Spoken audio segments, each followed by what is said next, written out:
Sejam bem-vindos a mais um encontro intelectual. Hoje nós vamos conversar sobre investimentos, né? O assunto de hoje, então, trata-se como pessoas mais jovens, sejam elas crianças, adolescentes ou jovens adultos, devem proceder para fazer bons investimentos. Duas perguntas aí, inicialmente, são muito importantes. Qual a importância de se investir desde a mais tenra idade? E como investir em ações, estoques, REITs, ETFs, fundos imobiliários de uma maneira segura? Bom, eu devo primeiro avisá-los que esse conteúdo é um conteúdo educacional. Nenhuma ação, fundo imobiliário ou ativo de renda fixa ou variável são indicações de compra ou venda. O vídeo e o conteúdo desse e-book apenas demonstram a minha opinião como investidor e educador financeiro. Você deve se lembrar que você é o único responsável pela escolha e aplicação dos seus recursos financeiros. Então, quais são as perguntas iniciais? O objetivo, então, é responder essas duas perguntas.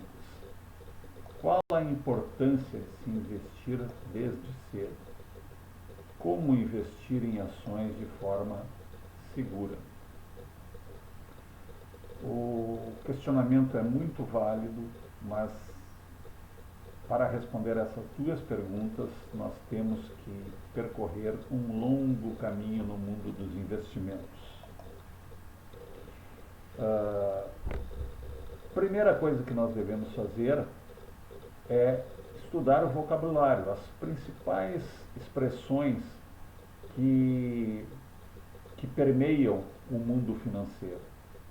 Eu coloquei algumas dessas expressões nesse gráfico, né? Então, renda fixa, o que é renda fixa, o que é renda variável, o que é uma ETF, uma BDR, uma carteira de ativos, o que é CDI, o que é LCA, LCI, custódia, tesouro direto, FGC, IPCA, liquidez, commodities, home broker, swing trade, day trade, liquidez, Selic, CETIP, corretora de valores, bolsa de valores, IGP. Então tem uma série de abreviações, né, e de palavras que nós temos que conhecer ao trilhar esse caminho do mundo dos investimentos. Bom, após a aquisição desse vocabulário, o próximo passo é definir o seu próprio perfil de investidor. Que tipo de investidor você é? Você aceita correr riscos ou não aceita correr riscos? Ou mais ou menos, né? Seria um investidor moderado, né? Um investidor agressivo ou arrojado, né? Qual é o seu perfil de investidor, né? Depois de descoberto o seu perfil de investidor, o que pode ser feito, por exemplo, num banco de sua preferência, numa corretora de sua preferência, né? Então, os bancos e as corretoras vão ser os intermediários, né, dos nossos investimentos. Então, o planejamento para investir é muito importante, né? Você tem que saber quais as suas próprias fontes de renda, quanto que você gasta mensalmente. E se você é muito jovem, provavelmente mora com seus pais, né? Então você pode alocar um percentual maior da sua renda em investimentos ou da sua mesada. Pensar, você recebe uma mesada, uma parte daquela mesada separar para fazer um aporte de investimentos. Porque quanto mais cedo você vai começar, né, maior o seu patrimônio ao longo do tempo, né? O seu patrimônio vai crescendo, né? Porque aqueles investimentos que você fez quando você era muito jovem, eles vão render muito mais do que depois de adulto, se você decidir começar a investir, né? A organização e a autodisciplina são essenciais para que você se torne um investidor de sucesso, né? E nós vamos usar uma estratégia, uma filosofia, que é a filosofia do buy and hold, né? Depois será explicada o que é essa filosofia aqui, né? Então, o primeiro passo é conhecer a si mesmo, né? Conhece a ti mesmo, né? O conhecimento de suas fontes de renda e suas despesas é o passo inicial, né, para percorrer esse caminho, né, o caminho da independência financeira, né? O autoconhecimento, então, é uma ferramenta muito importante, né? A noção do seu perfil de investidor, né? Quais os riscos que você aceita passar, né? Você é um investidor conservador, moderado ou arrojado, né? Isso irá permitir a escolha de ativos adequados, né, para construir a sua própria carteira de investimentos.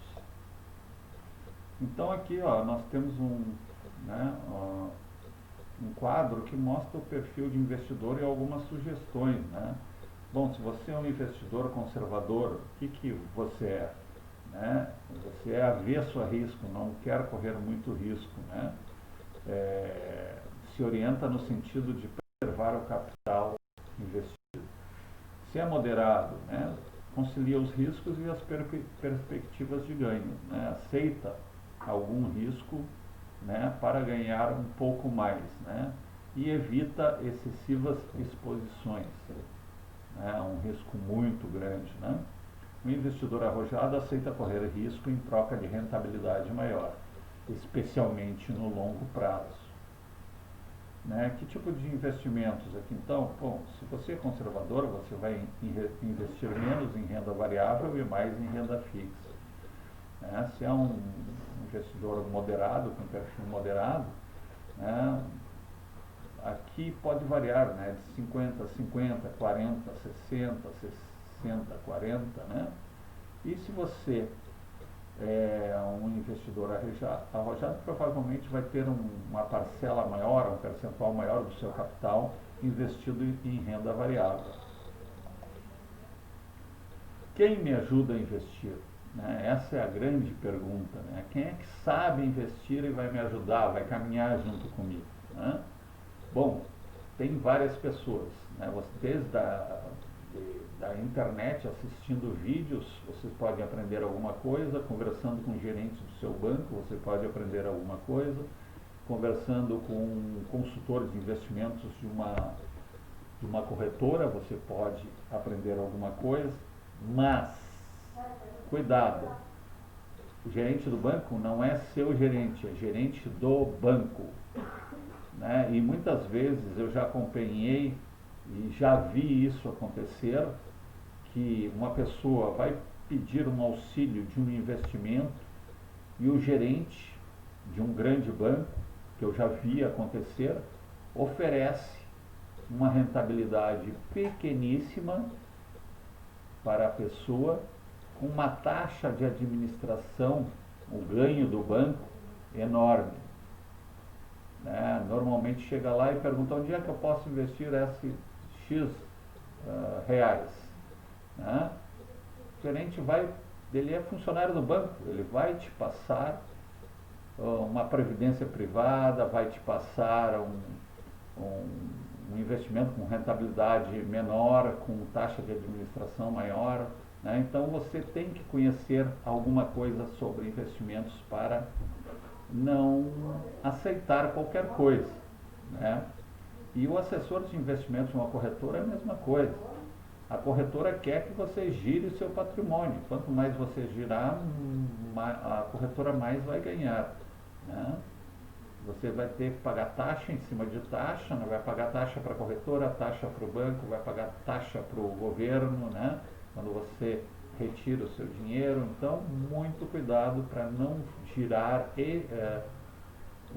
de maneira compulsiva o seu capital. Tirar de um investimento, girar eu digo, tirar de um investimento, colocar no outro, tirar do outro, voltar para o primeiro. Né? Cada vez que você gira, você paga impostos e taxas. A única saída que eu vejo aqui para você é estudar o que normalmente se estuda na escola, na faculdade, e ainda fazer estudos sobre investimentos, como investir corretamente, como escolher um ativo para fazer parte da minha carteira. Que ativo? Pode ser uma ação, pode ser um fundo imobiliário, pode ser uma ação de outro país, né, uma stock, pode ser um REIT, né?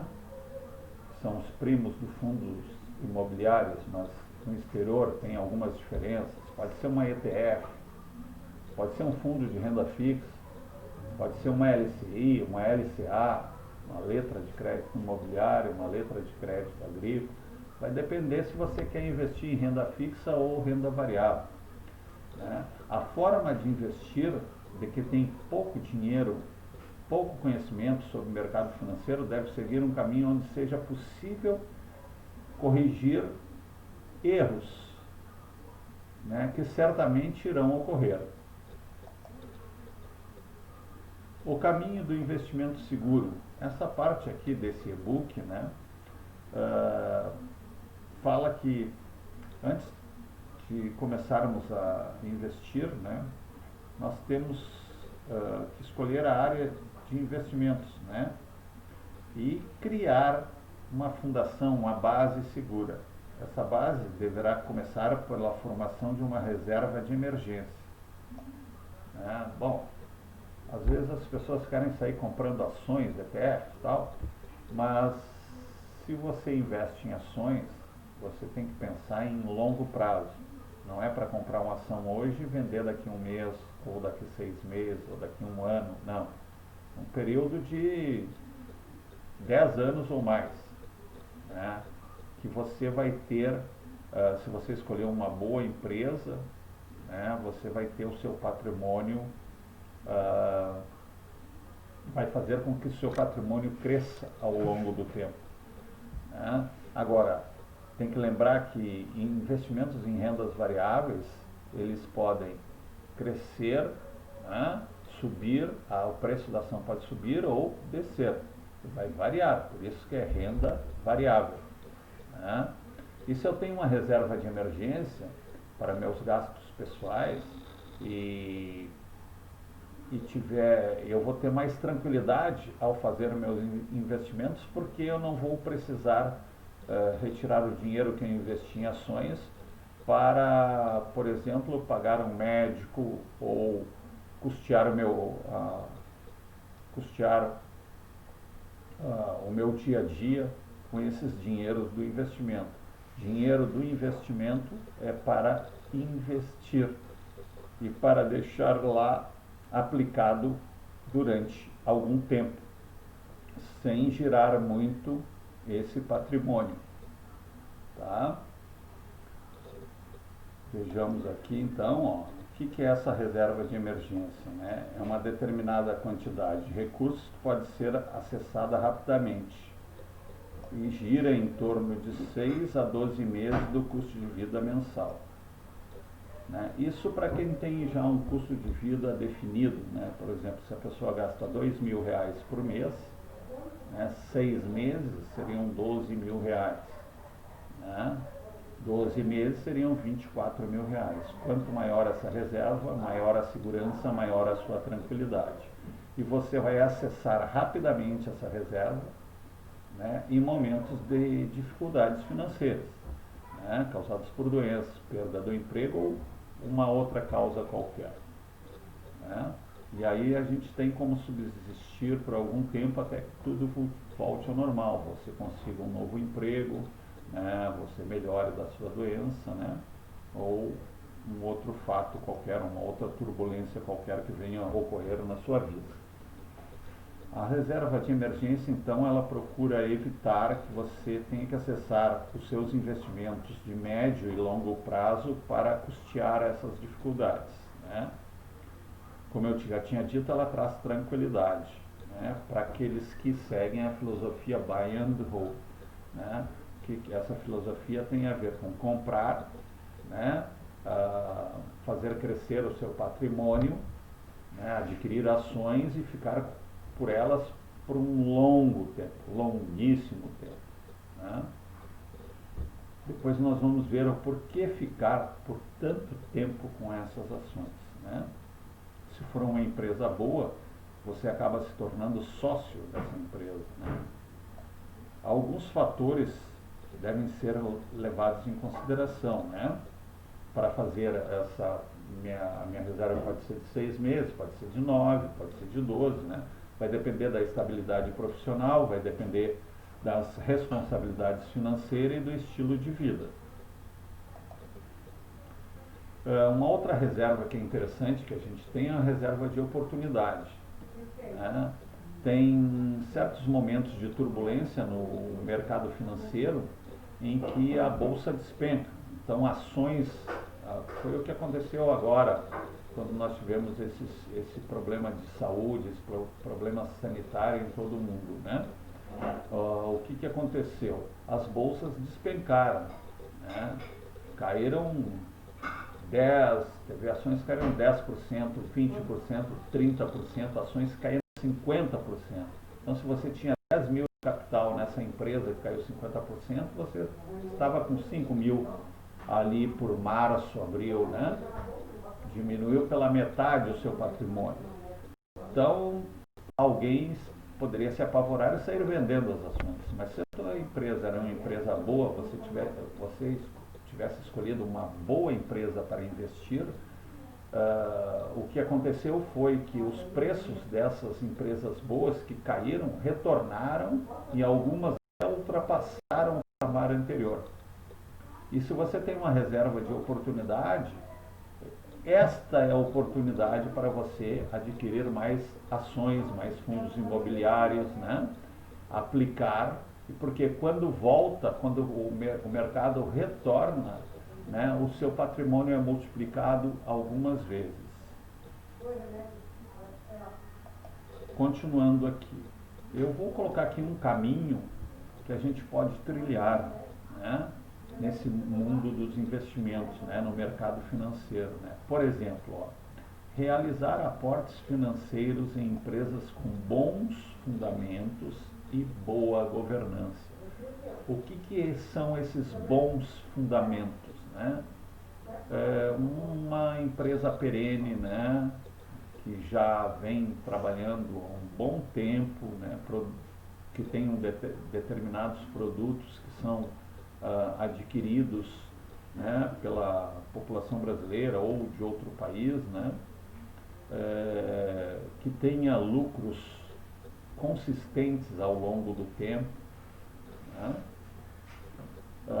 Essas empresas com boa governança, né, que estão presentes no novo mercado, certo? Você pode se tornar sócios dessas empresas e elas vão dar um retorno para você, tanto em termos do preço da ação, quanto em dividendos, em juros de capital próprio, em bonificações, né? E o seu patrimônio vai crescendo ao longo do tempo. Ter dinheiro em caixa para aproveitar oportunidades, foi o que eu tinha falado antes, né? Nos momentos de turbulência, se você tiver uma reserva de oportunidade, você vai poder adquirir bons produtos financeiros a preços mais baixos, né? Vai poder se tornar sócio de boas empresas comprando as ações delas por preços mais baixos. Diversificar suas aplicações através da escolha de empresas de setores diferentes. A diversificação é extremamente importante. Eu posso ter empresas do setor bancário, do setor industrial, do setor bancário, industrial, do setor de comércio, do setor de óleo e gás, por exemplo, do setor de saúde, né? Posso diversificar em setores. Isso De repente algum setor está em baixa, mas os outros estão em alta, né? Ou 2 estão em baixa e 3, 4 estão em alta. Quanto maior a diversificação nesse caso, melhor para proteger as nossas aplicações. 4. Aplicar seus recursos financeiros escolhendo ativos de mercados e moedas diferentes, né? Essa diversificação em termos de moeda é importante, né? Você pode investir no Brasil, na Europa, nos Estados Unidos, né? Na Ásia, né? Você tem várias opções de investimento, né? Para isso, você pode investir através de ETFs, de BDRs, ou pode abrir uma conta numa corretora no exterior e comprar stocks, REITs, ETFs, por exemplo, nos Estados Unidos. Alocar o seu patrimônio visando o longo prazo, né? Então aqui nós temos uma figura muito interessante, né? Nós formamos a nossa reserva de emergência, nossa reserva de oportunidade, vamos fazer aportes regulares em boas empresas, né? Empresas com boa governança, empresas com lucros consistentes, né?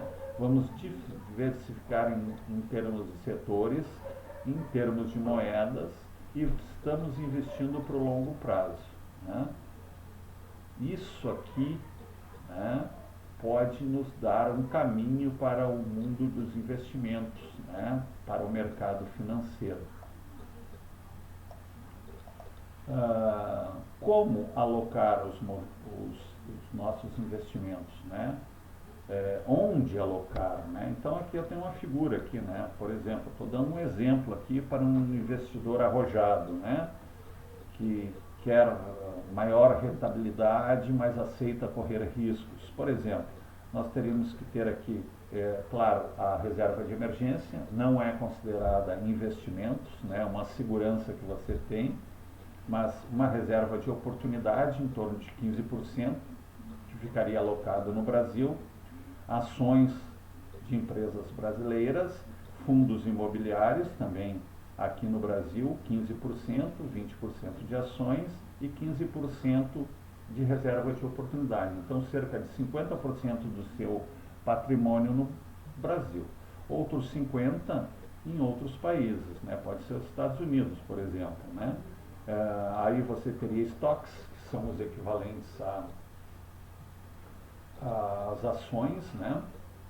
Teria REITs, EUA, né? Então 20% de estoque, 15% de REITs e ETF. Essas ETFs aqui, você